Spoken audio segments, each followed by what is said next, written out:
En la memoria colectiva de México existe una historia que todavía provoca escalofríos, una historia de explotación, crueldad y muerte. Una de esas tragedias que revelan hasta dónde puede llegar la maldad humana cuando se combina con la impunidad y el silencio social. Son las infames Poquianchis, las hermanas que pasaron a la historia no solo por el crimen, sino por la manera macabra en que durante años manejaron una red de trata, esclavitud y asesinatos en el corazón del Bajío mexicano.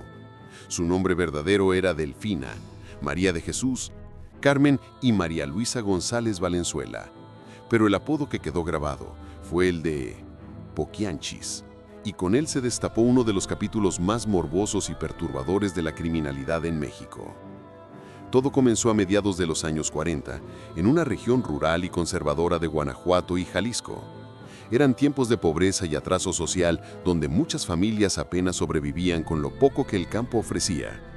Fue en este escenario donde las hermanas, encabezadas por Delfina y María de Jesús, decidieron montar un negocio que en apariencia parecía normal para la época: prostíbulos clandestinos, lugares donde hombres podían ir a beber, bailar y tener compañía femenina.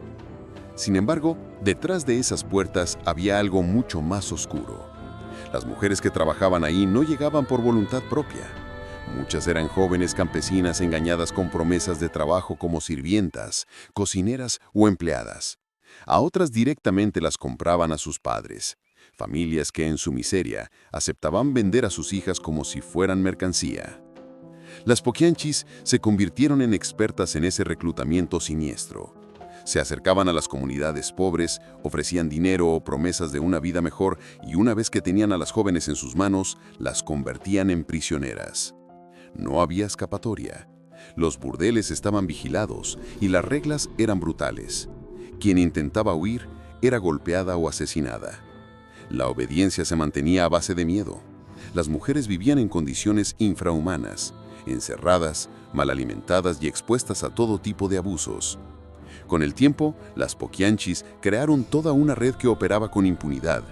Se decía que tenían arreglos con autoridades locales, policías y hasta políticos que preferían mirar hacia otro lado. Así, durante más de una década, su negocio creció a niveles monstruosos. Pero la verdadera dimensión del horror solo se conoció cuando, en 1964, por una denuncia anónima, la policía se atrevió a investigar. Lo que encontraron parecía sacado de una película de terror. En las propiedades de las hermanas aparecieron fosas clandestinas. Ahí yacían los restos de decenas de mujeres. Algunas habían sido asesinadas por resistirse. Otras murieron por enfermedades nunca atendidas, desnutrición o maltratos. Se calcula que más de 90 víctimas fueron enterradas en esos terrenos, aunque algunos testigos aseguraban que la cifra real era mucho mayor.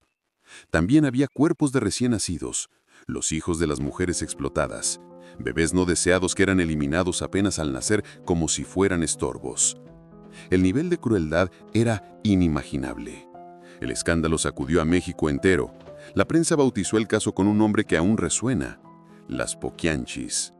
La narrativa morbosa y espeluznante que circuló en periódicos hablaba de mujeres convertidas en esclavas sexuales, de niñas campesinas engañadas, de bebés asesinados sin piedad. Se decía que las hermanas eran frías, calculadoras y que trataban a sus víctimas como si fueran ganado. El país, acostumbrado a escuchar historias de violencia rural, quedó atónito ante la magnitud de este horror que no había sucedido en la clandestinidad de una ciudad lejana, sino en pleno corazón del México profundo. Durante los juicios, las imágenes eran dantescas. Testigos contaban cómo las jóvenes eran reclutadas, encerradas y obligadas a servir a los clientes bajo amenaza de muerte. Otros narraban el destino de las que se embarazaban. Eran golpeadas hasta perder al bebé o se deshacían de los recién nacidos apenas respiraban. La impunidad había permitido que aquello se prolongara durante años, mientras las hermanas amasaban una fortuna manchada de sangre. El proceso legal contra las Poquianchis se convirtió en un espectáculo mediático. México entero seguía las audiencias con morbo. ¿Cómo podían 4 mujeres convertirse en verdugos de tantas vidas? ¿Qué les había llevado a semejante nivel de maldad? Algunos intentaban justificarlo como producto de una infancia dura, de la pobreza y el machismo que las había rodeado, otros simplemente decían que eran monstruos disfrazados de humanas. Al final, las Poquianchis fueron condenadas a 40 años de prisión, la pena máxima que se podía aplicar en ese tiempo. Para muchos, el castigo parecía insuficiente frente al horror descubierto. El mito creció y la historia pasó de ser noticia a convertirse en leyenda macabra.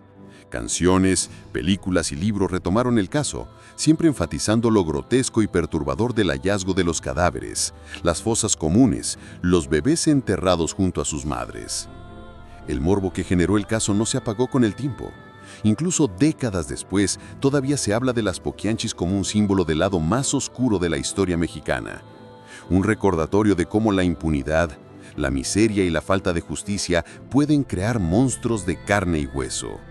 En las comunidades donde operaron aún se cuentan historias en voz baja como advertencias para que nadie olvide esas atrocidades.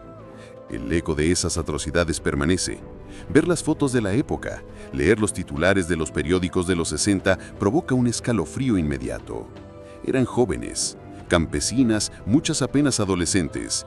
Sus rostros nunca tuvieron justicia plena y sus nombres quedaron diluidos en las estadísticas. Pero su sufrimiento quedó tatuado en la memoria de un país que, aunque quisiera olvidar, nunca puede borrar del todo esa cicatriz.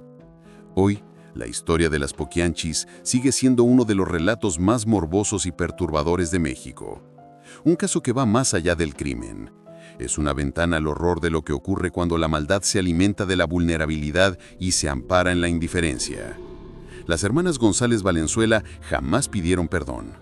Murieron en prisión, cada una con un destino distinto, pero llevando consigo el estigma de ser las protagonistas de uno de los episodios más oscuros en la historia criminal del país. Y cada vez que alguien escucha su nombre, revive esa mezcla de miedo, indignación y morbo, porque detrás del apodo de las Poquianchis no solo había 4 mujeres, había un sistema entero que les permitió florecer en la oscuridad. Y la pregunta que sigue siendo tan inquietante como en los años 60 es la misma. ¿Cuántas otras Poquianchis han existido en silencio, ocultas en los rincones donde la justicia nunca llega?